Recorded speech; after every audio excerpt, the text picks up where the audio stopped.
See, we have Roy and Ken and Tony up to bat. Can you guys all hear us? Mike. And Mike. Mike, yep, there's Mike. And here we go. So, I'm Ren Harris, and this is my wife, Marilyn. We are the owners of Paradigm Winery, and we've been married for 56 years now, and been in the wine business pretty much all but 2 of those years full time. And even I know you get, Ren, I know you get asked this a lot, but Marilyn must have been 12 when you married, or 4? Diapers. I was a child. She was in diapers, yeah. I was a child. I'm sticking by it, and I'll call you if anyone has a question. Right? Thank you. Well, my gosh, I mean, if you were an adult when you got married, you're got to be in your late 70s. She was 22 and I was 23. So you guys in that era, I was an old maid. Well, that you was both, back when everyone was getting married at 18 and 17. you both look great. Well, thank you, thank you. You know, we had a tasting with Elisa Scavino from Palo Scavino and Piedmont, and she said that if you want to have female children, you should just drink a lot of wine, because all of her generation in Piedmont is female. I see. You know, Gaia and she and all these wineries are now being run by women. So maybe in Napa, if you want to look really, really great when you're in your late 70s, you need to drink Merlot and Cabernet Sauvignon. Yeah. Well, we've had quite a life together. Paradigm, the property here we bought in 1975. We had other properties prior to that going back into the 60s. And this is 55 acres. It's in Oakville. And at the time, I was managing properties for a whole lot of different owners. And this is as good a piece of dirt as I've encountered in terms of producing a quality Cabernet in particular. And we've latched onto this, and it's where we hang out full time now. How did you select Oakville? Well, Marilyn's family has been farming in Napa Valley for about 130 years. Not so much grapes, although they started out with grapes, then came Prohibition, then came dairies and prunes and other things. Marilyn and I met in high school in 1958. She went to a girls' boarding school down in the Bay Area, San Francisco area. And out of college, we got married. And originally, she taught 4th grade down there, and I was in construction. But we fixed up an old San Francisco home, made a few dollars, and instead of investing in the next home and the next home, we bought a prune orchard in '67, and with a lot of guidance from her family's foreman, a gentleman by the name of Andrew Del Bondio. This is Andy's picture right here. He was quite a guy, and one of the many mentors I've had in my life. But anyway, I picked up the rudimentary needs of grape growing and Spanish pretty much overnight out of necessity. And I did manage to go back to school and pick up a few other things and started managing other properties. And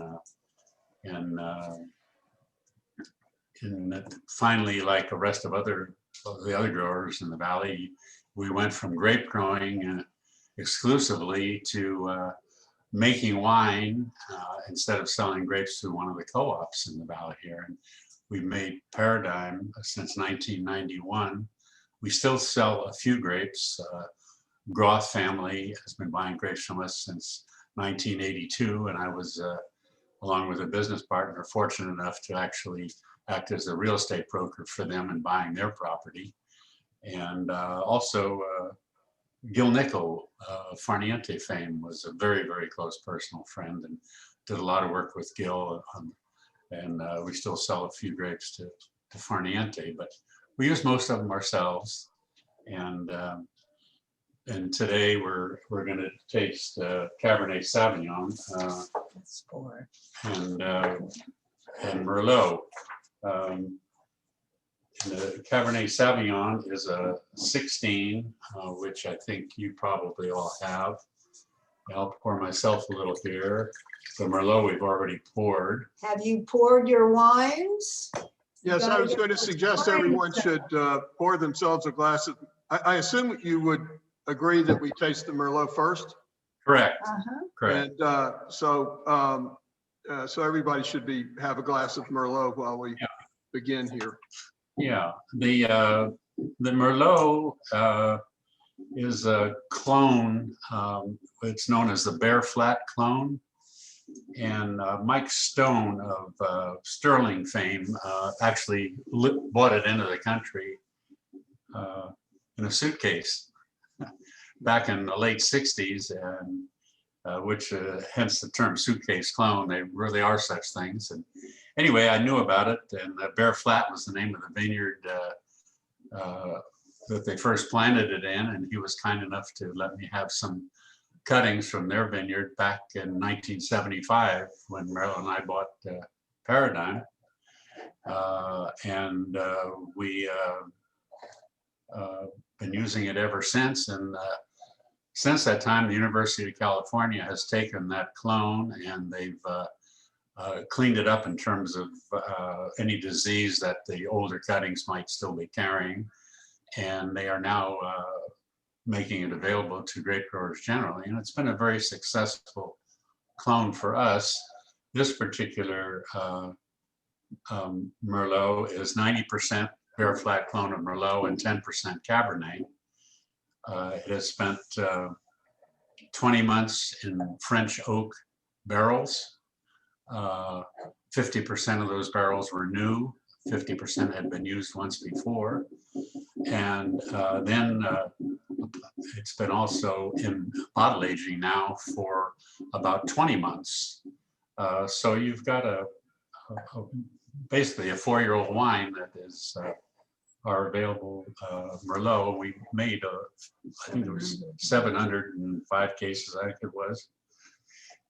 And we're quite pleased with it. And we're going to start replanting the Merlot to some newer vines. It's going to take us over probably a 4-year period, but we'll plant the vineyard. But we'll go back to the same clone on the same rootstock because we've been happy with it. And we also use this for the rosé we make, which is a small production, and that's kind of our Merlot story.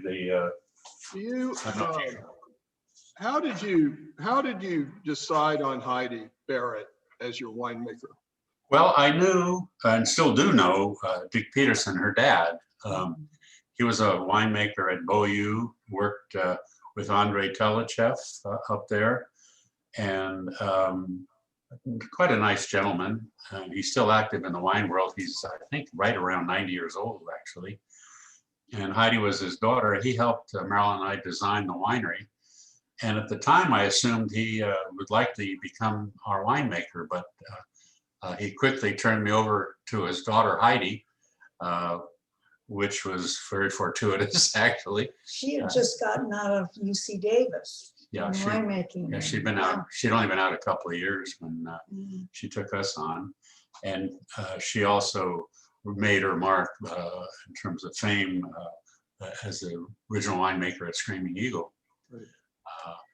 And the lady Jean Phillips, that was the founder of Screaming Eagle, actually was my business partner in the brokerage business. We sold multiple wineries and vineyards over a period of about 25 years. And she wound up marrying one of my best friends, who unfortunately passed away a few years ago. But Oakville was back in the early 70s becoming better and better known. Probably Robert Mondavi had a lot to do with that, being in Oakville. And Gil Nichols, Farniente, also in Oakville. And as I mentioned, Groth, and there's a whole slug of us now. I think there's 32 or so wineries in the Oakville AVA, as it's called. And Heidi has been a real asset over the years. She's not here moving hoses around and pumping over tanks anymore, but originally she was. Now she's more involved of telling us when to pick, when to blend and how much to blend, and kind of oversees the crew that we have here at Paradigm. We have a couple of fellows that have been with us for over 30 years now, and several that have been here well over 20. So we're very fortunate in the people we've been able to work with over the years, and it's been a fun business to be in. This last year was a tough one, but we had a tasting Thursday night with Zelma Long of her South African wines at Villafonte. And she said that in her class at UC Davis, there were 4 people. Wow. wow. Can you imagine how? No, I can't. I was going to ask you, how has Napa Valley winemaking changed in the time you've been making wine in Napa Valley? But that almost sums it up, that Zelma's class at UC Davis had 4 people. And of course, she was the only woman. Yeah, yeah. And That's right. back then, female wine, this topic of female winemakers comes up a lot because all of a sudden there's so many female winemakers making really, really amazing wines. But at that time, Zelma and Heidi and Helen Turley were about it, you know. I didn't realize there was that few. I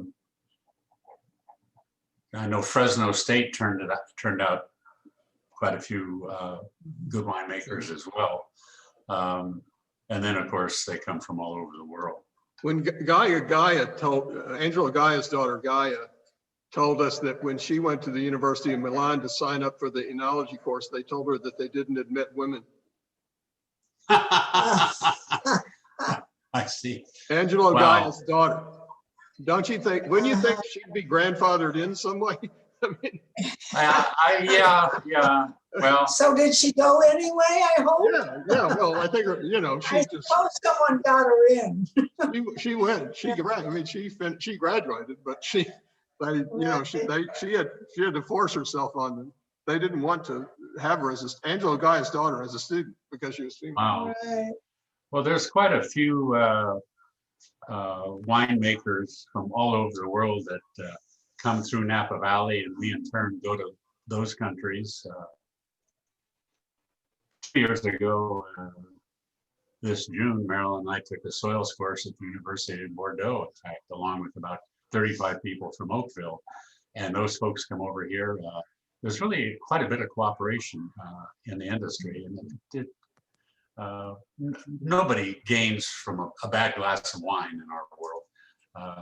And I think that it's gotten better as time goes on. And the biggest contributor, in addition to well-trained talent among winemakers, is plant material has become better and better, cleaner plant material available, and we're very fortunate that it's taken that turn. It looks like we might have lost Hoyt's picture. Can you hear us, Hoyt? Yes. Am I not on the screen? No, I'm on the screen. Well, I'm on my screen. You are now, yeah. There you go. That's the main thing, I guess. It says on your website that you enjoy traveling and visiting other wineries. And what if you had to mention a couple of wineries whose wines have inspired you, what would those, without getting yourself in trouble? Wow. I probably would get myself in trouble, but I'd say initially, and this goes way, way back when I was a kid, I've got some Spanish heritage, and I was sugar and water growing up. On Sundays, I had a glass of wine with my parents, and at the time it was Louis Martini, was probably the most popular Behringer, Charles Krug, and on maybe a special occasion, a bottle of Beaulieu. So those are the original influencers for sure. And then it really as we became more and more involved in Napa Valley, those people would come out here. We've had Cabernet symposiums, international symposiums here several times in the Oakville area.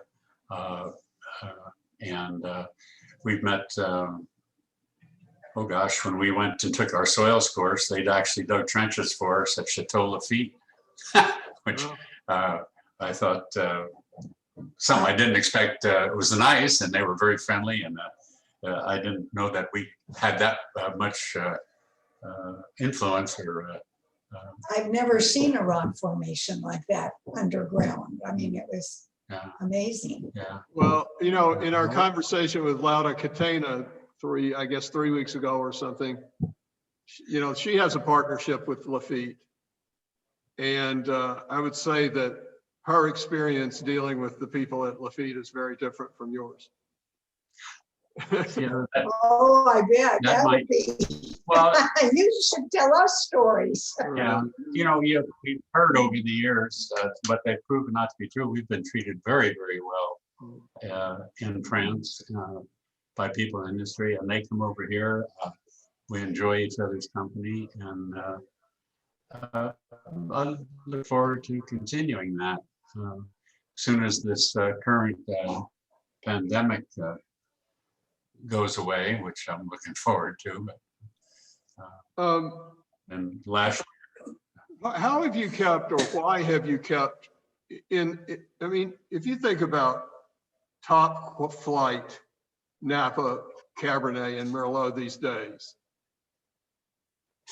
you know, Screaming Eagle, $4,000 a bottle, Harlan, $1,500 a bottle, Bond, $1,000 a bottle, Colgan. You know, Ann Colgan and I were classmates at Vanderbilt University in the early 70s. I've known her for 50 years. I would love to sell her wines, but I can't legitimately tell someone that they should pay $675 for a bottle of her Blam Cabernet. Wow. It just seems insane to me. I mean, we have them and they sell a little bit every now and then, but how or why have you kept your prices so reasonable relative to other Napa Valley wineries? Because I think I feel very much the same way you do. Number one, I'm wearing the expensive hat, which is helpful. And number two, I'm the farmer. We only make wine from grapes we grow. We don't buy any. And I can grow a ton of Cabernet for about $1,500 to $1,800 a ton. And I can sell the same ton of grapes for around $15,000. And somebody's going to buy them and going to have to recoup that money. The other big difference is we sell a large percentage of our wine direct to consumers, and we don't market it all over the world. We have an advertising budget pretty much at zero, and we sell, particularly with this pandemic that's going on now, we're selling over 70% direct to consumers, just because restaurants have shut down and that sort of thing. And I think I would lose a whole lot of people that have been good and faithful wine customers at Paradigm for some of them, going on 30 years now.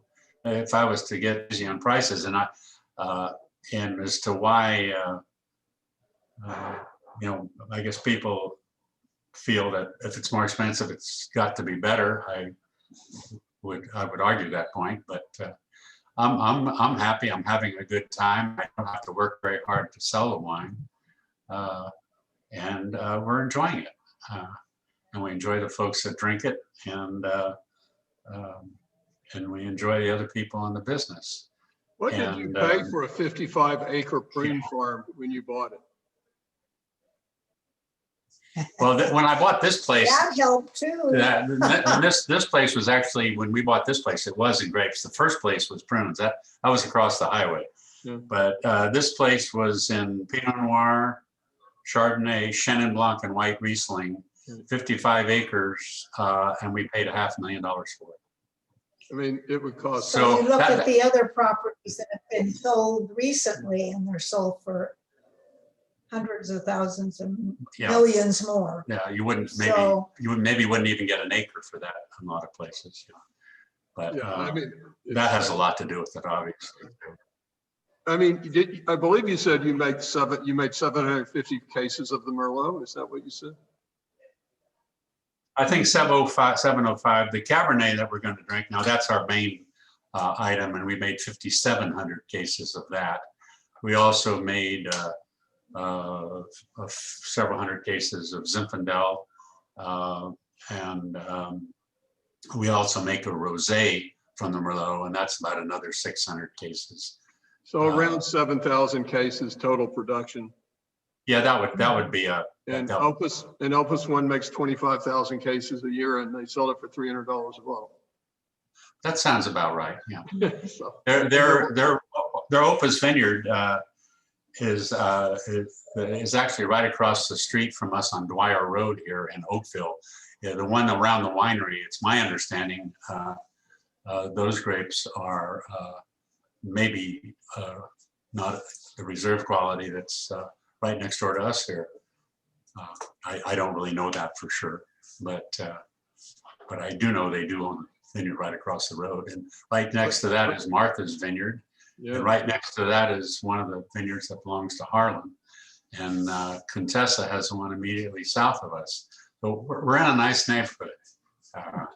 When the 1980 Opus One was released, I'm sorry, not 1980, 2000 Opus One was released, I refused my allocation at my store in Nashville because I had tasted it at the winery, and my allocation was huge. It was too much wine, and I tasted the wine at the winery, and it was, you know, whatever negative term you want to use, it was certainly not worth the $170 or something that it sold for at that time. Yeah. So I sent some kind of communication to my good customers explaining why I knew all my competitors were going to be trying to sell them Opus One today, but I wasn't going to because I tasted it. And I had a Chilean Cabernet called Antiguos, or Casino Macul Antiguos Reservas, they could buy for $170 a case that was a better wine. And about 30 minutes, I sold a lot of Casino Macul, but about 30 minutes later, I got a phone call from the director of marketing at Opus One threatening me with a lawsuit for slander. Well, good as I suppose in the eye of the beholder. I don't like wines that are extremely high in alcohol. And a lot of Zinfandels have gotten that way, which I think is too bad because it makes a nice wine when it isn't too high. And a lot of wines get over oaked. And again, Zinfandel has gotten over oaked. And we make a very different Zinfandel, not that we make much of it, but people aren't getting anything they're familiar with. The Cabernet, there's a lot of pretty decent Cabernets around, fortunately. And I like the wine to taste kind of like what the grapes taste like. And if I wander around with an unknown glass of wine in my hand, I should be able to sip the wine and go taste the grape and be able to identify the wine is coming from that particular variety of grapes. On not every occasion, certainly, but fairly often that tends to work for me. And I don't know, I found it a very rewarding business in terms of the people we meet, the people we get to work with. And given the huge smoke tank loss this last year, it made it kind of a tough year. But growing grapes in Napa Valley is really relatively easy compared to, or growing fine grapes, I should say, easy compared to a lot of other areas, because generally the weather works pretty well for us, and we tend to have one good year after another. And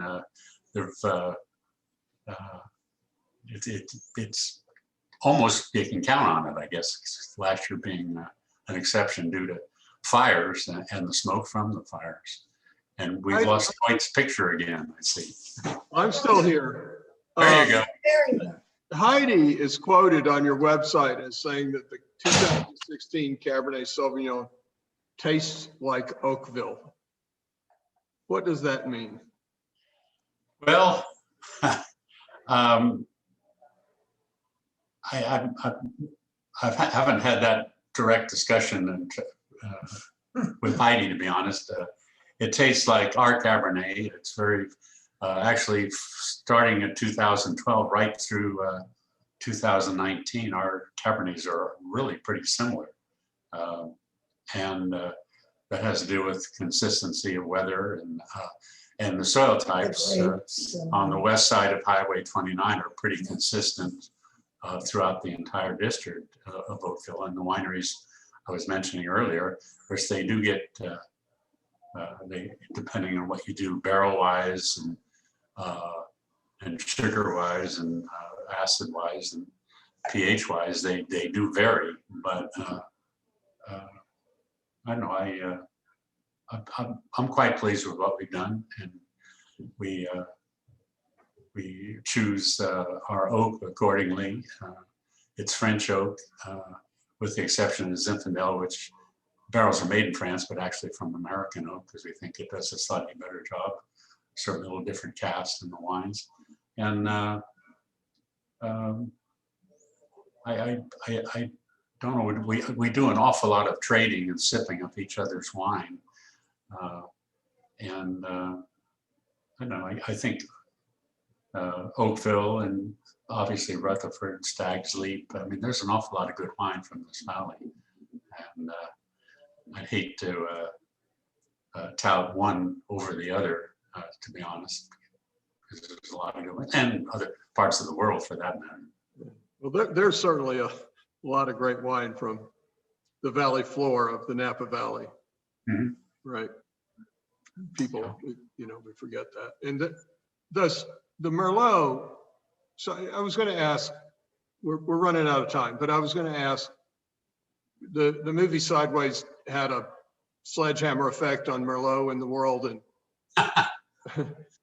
if Miles had been tasting your Merlot, he wouldn't have had that opinion. Because this is a extraordinary wine that I just tasted, honestly. Has Merlot recovered from that, or do you? Yes. Yes. Yeah. When that movie came out, a lot of the current wine drinkers were still pretty young and not probably drinking anything but maybe 7-Up or something at the time. And quite honestly, There were a lot of Merlots being made, and a lot of them were not tasty. Yeah. I mean, it was the new hot wine to make in that era, and so everyone was trying to do it, and I think that was part of the reason also. Yeah, I agree, 100%. that's a big part of it. Yeah. Wines like Rabbit Ridge, those Forest Glen, those. I was the corporate beverage director for Ruby Tuesday Restaurants, and we wanted to change the Merlot that we poured by the glass from Kendall Jackson to something, because we were actually paying more for Kendall Jackson in some states than we sold it for. And so I went looking, and of course, at that time we had 1,000 restaurants. So I needed 2,000 cases of Merlot delivered on one day across the United States. And the only winery that I could find that had 2,000 cases of Merlot was Forest Glen. So Forest Glen for a time became the Merlot by the glass at 1,000 Ruby Tuesday restaurants around the country. Wow. Yeah, that's tough. I need that many cases. It's a nice grape. We use a little bit in our Cabernet. Our Cabernet is a little more blending goes on. We put a little Petit Verdot in that and a little Cabernet Franc in addition to the Merlot. It's a wine that evolves over time rather nicely. We're still drinking our 91 Cabernets at home, in fact. And the Merlot seems to be mature earlier on in the sequence of things. But we're quite happy with all our wines right now. Well, the Cabernet is so elegant. I love the kind of elegant nature of it. It's not a blockbuster / sledgehammer wine, which a lot of Napa Valley wines these days are. It's a lovely wine. Well, both wines are really, really lovely wines. Well, thank you. No, the Cabernet is a year older. It takes a little longer to reach the point of maturity that we're happy to release it at. So hence the Merlot's a 17, the Cabernet you're drinking is a 16. And we also have half a dozen different clones of Cabernet Sauvignon growing on various rootstocks. And we will probably continue to taste and play around with clones over the coming years. And it's way different than running up the road to your neighbor's place and taking a bunch of cuttings and hope he wasn't lying to you. Want them back and put them in the vineyard. Those days are gone. We're mostly buying certified stuff unless we take it from our own vineyards. Yeah.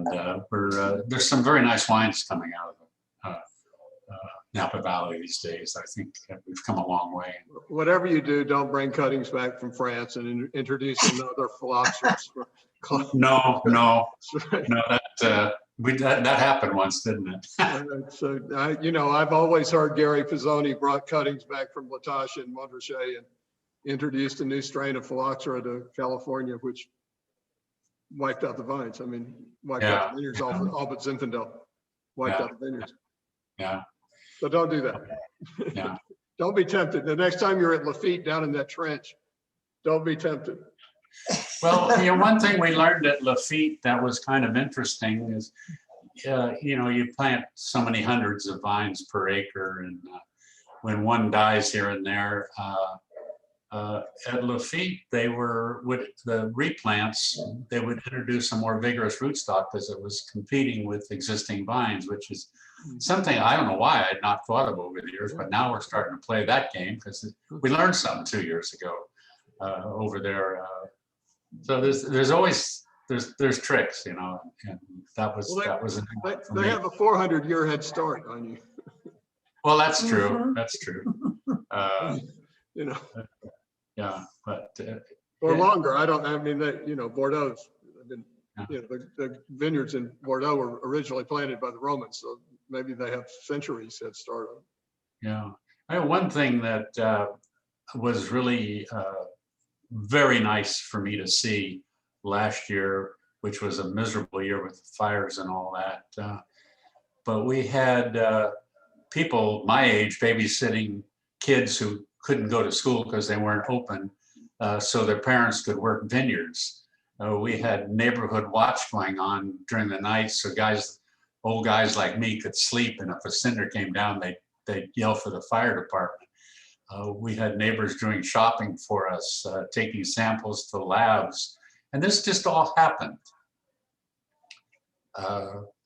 Joel talked about that. Joel Peterson talked about the fires are a fact of life now, and as an industry in California, in Northern California, and Oregon and Australia, this is not once every 4 years, it's 3 out of 4 years. Yeah. And we better figure out a way to deal with it because it's just the reality. It's the new normal. It could be, and they're working on that aspect. The fires last year came early before grapes were picked. The ones in 17, we pick about 200 tons a year at Paradigm, and we only had 7 tons left to pick when they broke out. So that wasn't an effect in 17, but it was obviously an effect in 20. So a lot of it has to do with timing and weather and everything else, but we will see. But you're right. I mean, there's so many.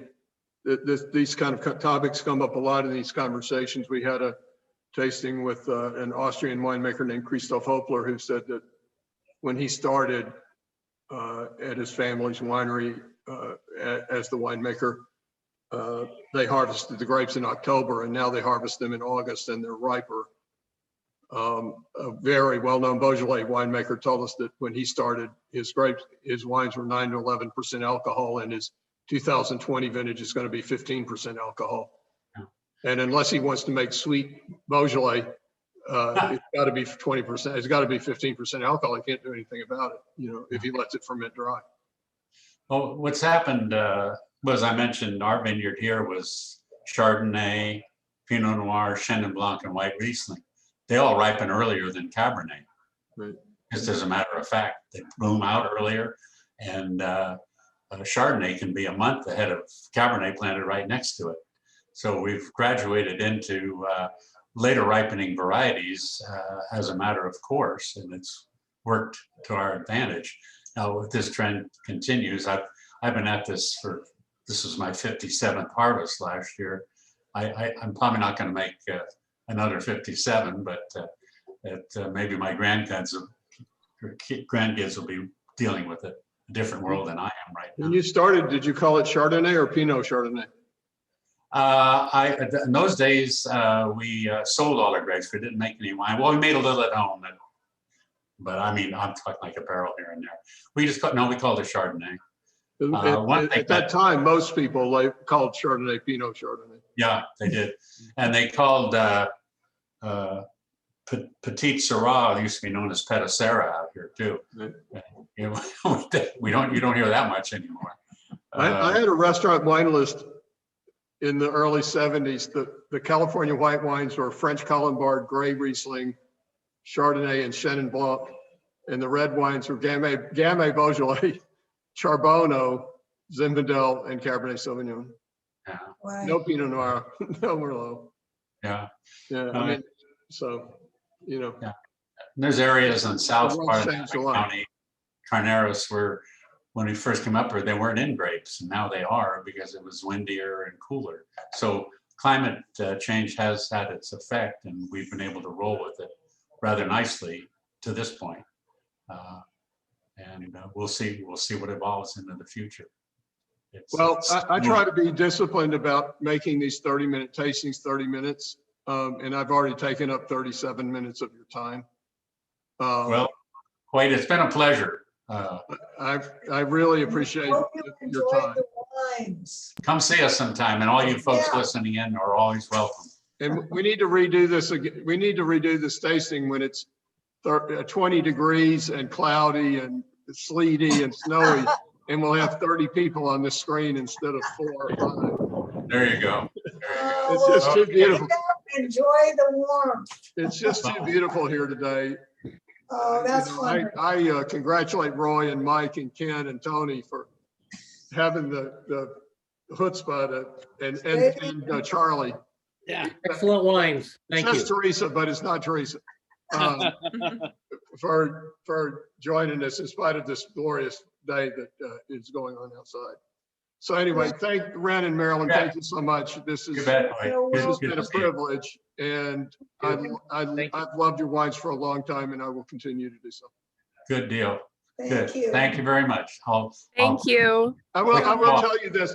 I asked when Joe Kotnick suggested that we do this, I asked a friend of mine who might be the most famous master sommelier, do you think I should do a tasting with Paradigm? He said, you got to you should do anything you can do to have a tasting with those two people from Paradigm. It'll be one of the best ones you've ever had. So Oh, good. I hope say that who it will was, but work it was out. a very, very famous dude.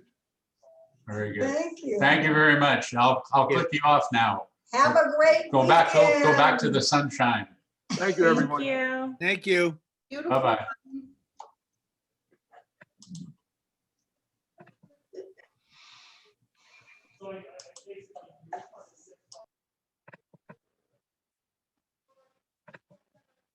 Thank you, Laura.